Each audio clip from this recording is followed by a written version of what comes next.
যুবকদের যুবতীদের শেষ করে বালাইল বাবু। আল্লাহ বাংলাদেশের মুসলমানদের ছেলে মেয়েদের ঈমান হেফাজত করো বাবু। আল্লাহ এই সরকারকে এই কথা বোঝার তৌফিক দাও যে কোরআন সুন্নাহ ছাড়া শান্তি হবে না। আজকের মাহফিলে যত রাজনৈতিক দলের নেতা কর্মীরা আসছে সকলকে এই কথা বোঝার তৌফিক দাও যে কোরআন সুন্নাহ ছাড়া শান্তি হবে না। আল্লাহ দয়া করে তা বোঝার তৌফিক দাও।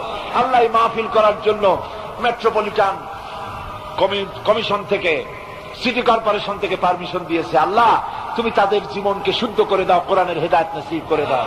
আল্লাহ আমার দেশের সেনাবাহিনীর উপর তোমার খাস রহমত নাজিল করো, আমার দেশের বিডিআরদের উপর তোমার রহমত নাজিল করো। আমার দেশের পুলিশ রাত দিন 24 ঘন্টা পরিশ্রম করে আল্লাহ, স্বল্প বেতনে এত কষ্ট করে। আল্লাহ তুমি পুলিশ বাহিনীর উপরে তোমার খাস রহমত নাজিল করো।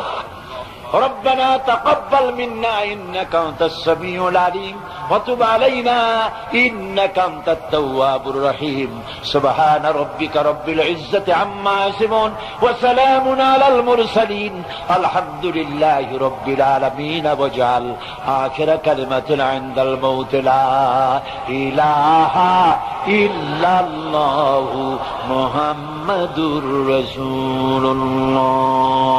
السلام عليكم ورحمة الله।